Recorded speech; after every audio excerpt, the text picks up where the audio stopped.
जीवन दर्शन plus channel के श्रोताओं का ही तल से स्वागत है, अभिनंदन है। नमस्कार मित्रों, आज मेरा मूड हो रहा है कि अपने किसी उपन्यास का अंश सुनाऊं। एक उपन्यास हाल ही में आया था, उस दौर से इस दौर तक। वैसे तो यह उपन्यास कोई 200 पृष्ठों के आसपास है, पर इसे जिन मित्रों ने पढ़ा है उन्होंने इसके कथानक की तहे दिल से तारीफ की है।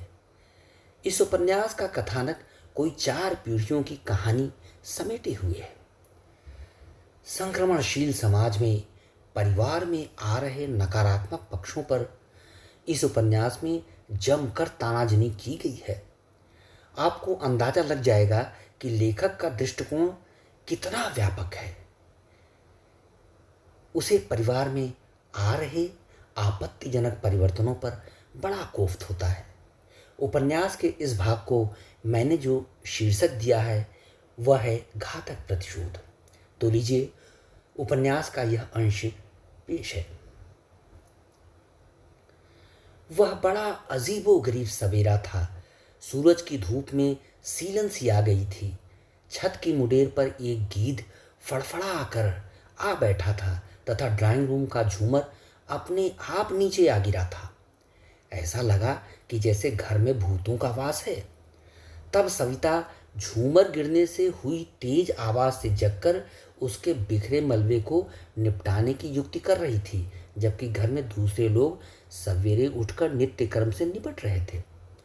महरी मन्नी बाई सभी के लिए चाय बनाकर सभी को आवाज लगाने के बाद कि वे डाइनिंग रूम में आकर चाय पी लें, वह रूढ़ी के कमरे में यह भुनभुनाती हुई घुसी। मालकिन को आज क्या हो गया है? रोज वह सबसे पहले उठकर हम सभी को जगाती थी, पर तभी उसने बेतहाशा चीखते चिल्लाते हुए सारे घर को सिर पर उठा लिया। अरे मम्मी जी को क्या हो गया है? देखो देखो, उन्हें कुछ हो गया है। बाबूजी, डॉक्टर को बुलाइए। जब सबने रोहिणी के कमरे में जाकर उसे बेड पर निढाल हुए देखा तो उनके तो होश ही गुम गए। उसे हिलाया डुलाया गया, झकझोरा भी गया, पर शरीर में कोई हरकत नहीं हुई। तब अफरा तफरी में डॉक्टर को बुलाया गया। डॉक्टर ने आते ही रोहिणी की जांच की और उसे मृत घोषित करते हुए बताया कि उसकी मौत असामान्य कारणों से हुई है और यह सलाह दी कि पोस्टमार्टम कराने के बाद ही मृतक का अंत्येष्ट किया जाए, क्योंकि यह उनकी स्वाभाविक मौत नहीं है। पर रंजन बाबू ने कहा, चाहे जिन भी परिस्थितियों में रोहिणी का स्वर्गवास हुआ हो, मैं उसके मृत शरीर की चीर फाड़ कराकर उसे बेआबरू नहीं होने दूंगा। आंगन के बीचों बीच पड़ी हुई सास की दिवंगत देह पर सुबह की तेज किरणें रंजन बाबू को एकदम नागवार लग रही थी, जबकि उनकी दोनों बहुएं छत के छज्जे की छांव में न जाने क्या बतिया रही थी। पर रंजन बाबू मातमी गम में इस तरह डूबे हुए थे कि उनके गले से आवाज का एक कतरा भी बाहर नहीं निकल पा रहा था।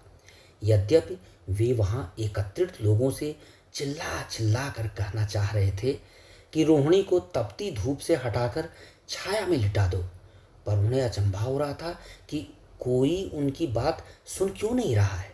उन्होंने अगल बगल खड़े लोगों को देखा।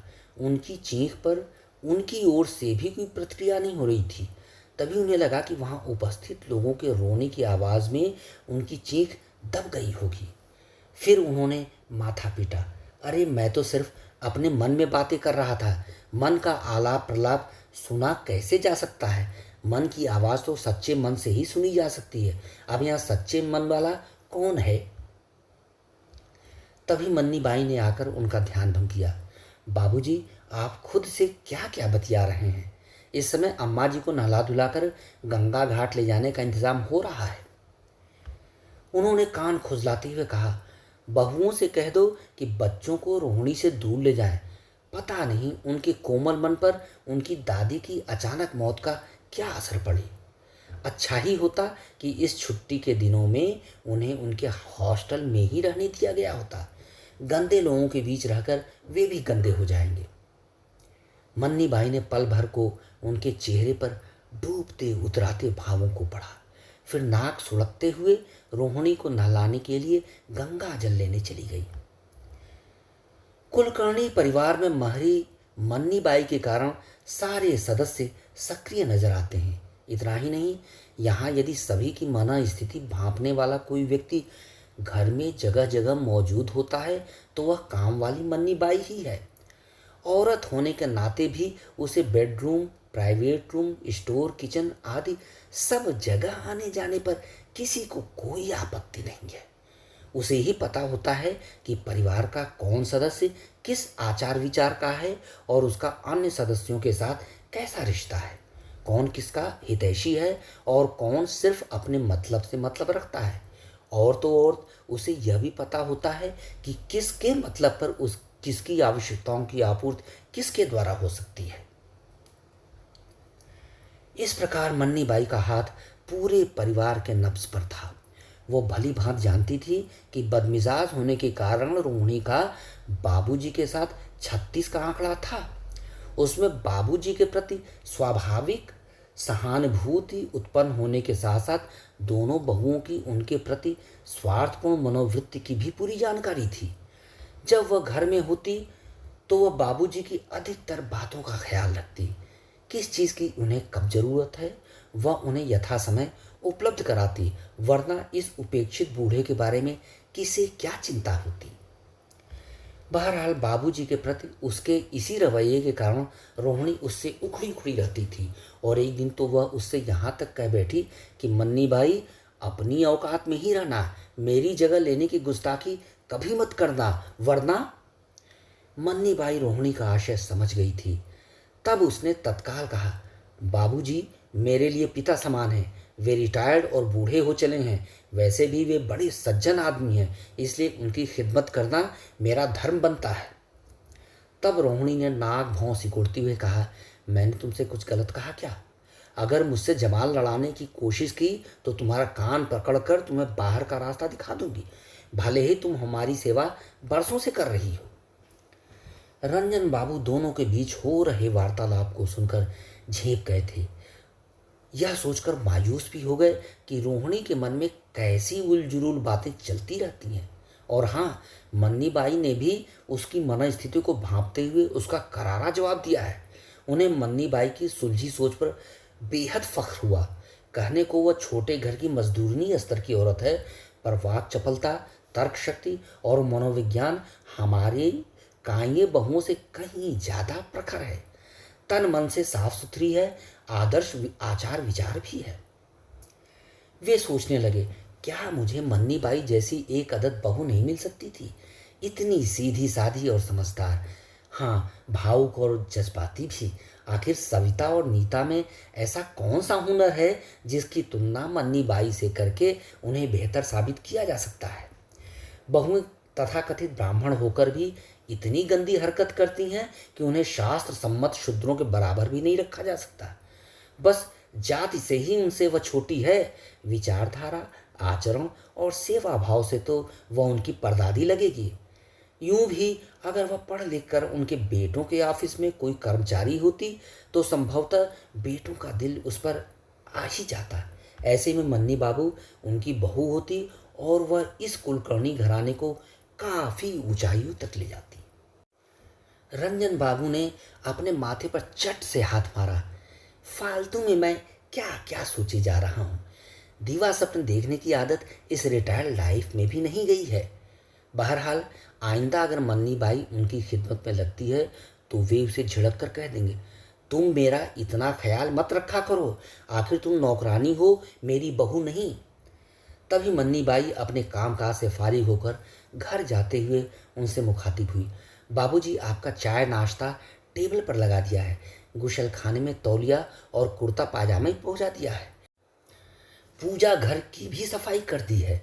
हाँ, नहाने के बाद सिर पर तेल जरूर रख लीजिएगा और थोड़ी देर धूप में बैठना मत भूलिएगा, आज बहुत ठंड है, मैं जा रही हूँ। उस पल रोहिणी दोनों को देख जल भूनकर खाक हुई जा रही थी। उफ, आज उसी तेज तर्रार रोहिणी का भौतिक अस्तित्व मिटने जा रहा है। कुछ ही देर में वह राख में तब्दील हो जाएगी। कोई महीने भर बाद रोहिणी की तस्वीर को बरामदे में लगाए जाने के बाद उस पर माला लटकाया गया। रंजन बाबू कभी कभार तस्वीर के सामने शिकायताना अंदाज में खड़े हो जाते। देखो, हम दोनों तो आदर्श पति पत्नी कभी नहीं बन पाए। मेरी ओर से कोशिश तो यही रहती थी कि हम दोनों एक मिसालिया गृहस्थी जमाएं। मैंने इसलिए कभी अपनी जिम्मेदारियों से मुंह नहीं मोड़ा, न तुम्हारे प्रति न ही बच्चों के प्रति। सारी मुसीबतें झेलते हुए बच्चों को उनके पैरों पर खड़ा किया।